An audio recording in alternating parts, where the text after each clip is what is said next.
guys that are now kind of moving on with their next part of their journey, and that's kind of moved down towards us younger guys if we've continued to grow in our paths as well. So it's been pretty cool. How did it help you kind of filter into this team as a new member that you were just talking about? Yeah, it's just kind of like a kind of breath of fresh air, if that makes any sense. You know, kind of being the new guy here last year, like things are just guns and blazing left and right. You really don't know what's going on, but then you have that just the extra cushion with the guys when you see other guys that are following the same path as you, faith-based wise. So it's pretty cool.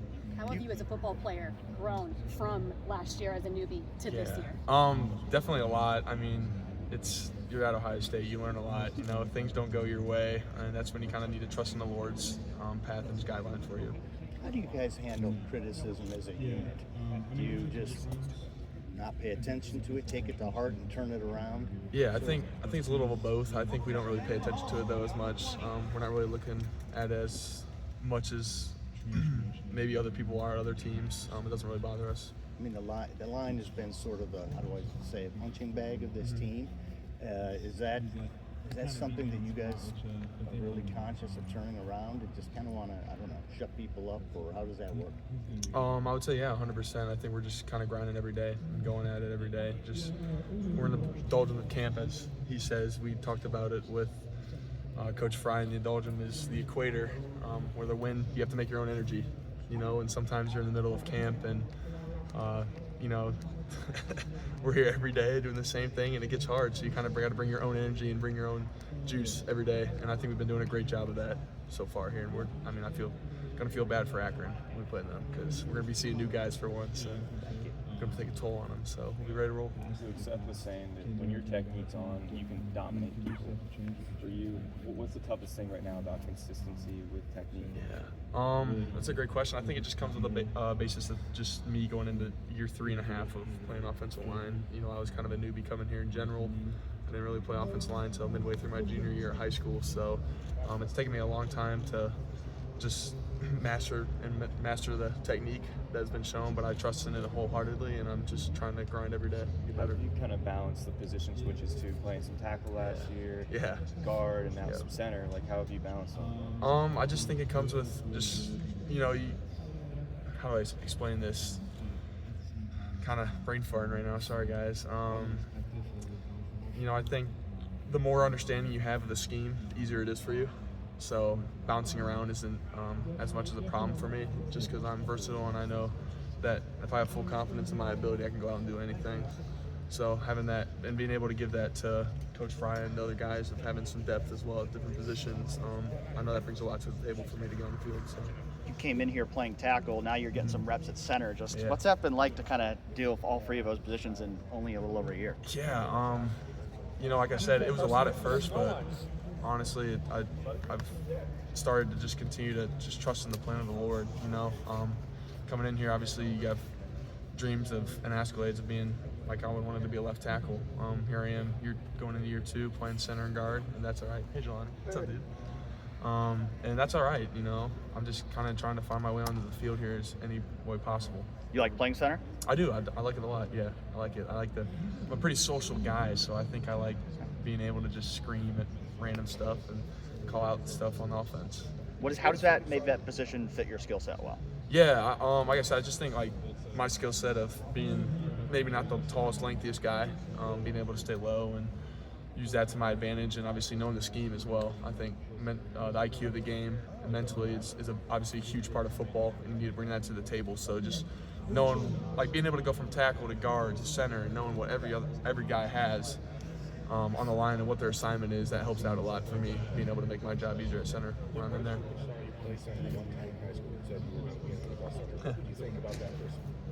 I think it'd be crazy. I think you were not the only one who told me that, but remember Coach Allen at UF, he told me that a long time ago. He thought I'd be an NFL center, and I blew it off because that was a long time. I still thought I was going to be a tight end playing here, or playing at Duke basketball.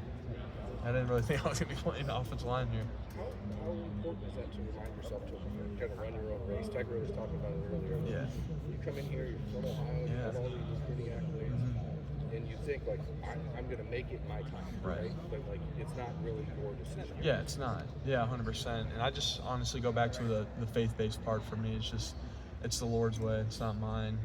Things go His way, and you just got to trust in His plan. I pray about that a lot every day before I would run out past the red line and leave everything behind. What's what Coach Day says. So, like I said, I'm just kind of grinding right now and just trying to get better every day, whatever I need to do. Is it frustrating you? I mean, heading into spring, I think a lot of people, maybe even yourself, felt like you're going to be competing for that right guard spot, and that's going to be where you're going to be, right? And Yeah. as you're moving around a little bit, do you feel like it's helping you long term? Yeah. Or is it, Yeah, mixed emotions, obviously.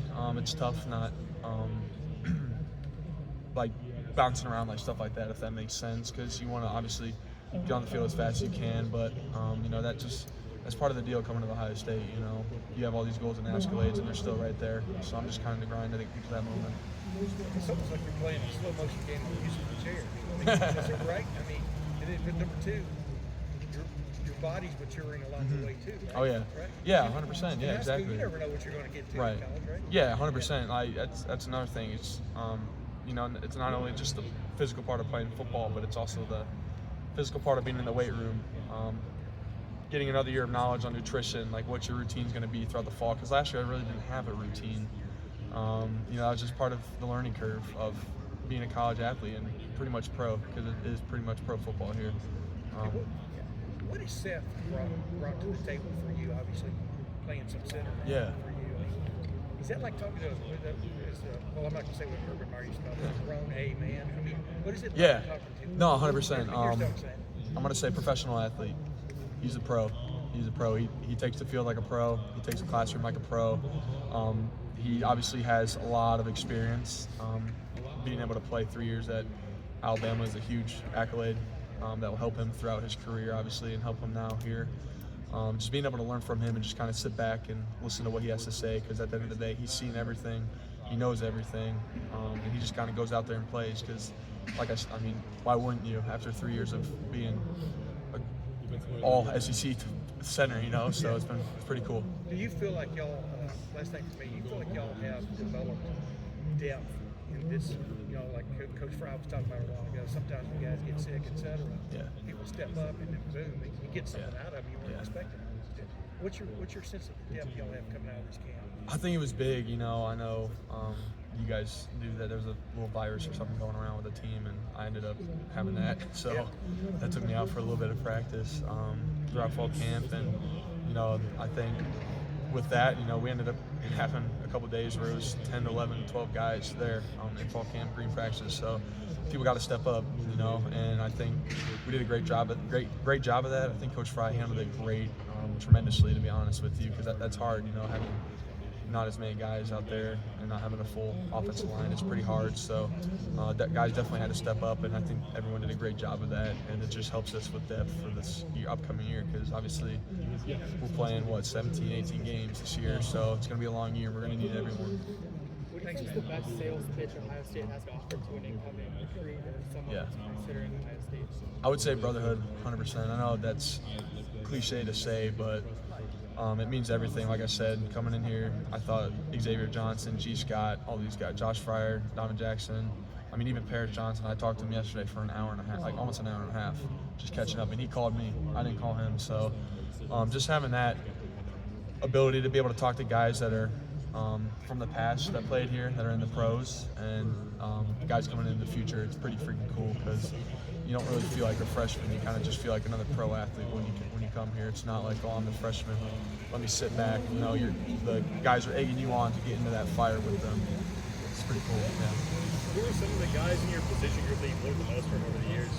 Yeah, I would start off saying Donovan Jackson and Josh Fryer. Last year I had the privilege of sleeping in the same room with Donovan, and I got to see what he went about on the night before the game, or game eve or whatever. I don't know how you something like that, but I had the privilege to just be with him and watch him do what he does before a game and how he gets ready and motivated before a game. So I thought that was pretty cool, and obviously just having the opportunity that my parents were pretty close with Miss Monica and Mike Daniels, which are Paris's parents, and just having him in the back, like I said, I was talking to him earlier. just the fact that I got he called me, that means everything. You know, just being able to check in with me and see how I'm doing, and me being able to ask him questions and what's going on in Arizona and stuff like that. So it's pretty cool. Luke, thank you very much. Yeah, appreciate it, guys. Thank you. Set off the player there. Snap. Yeah. Yeah, keep it done.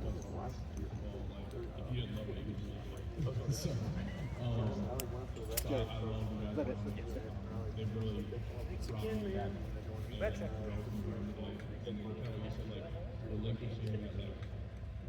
If you had a question, never had that asked, but we'll bring them back on the stage. And if you don't have a sled pass yet, Amelia will have first two. Right.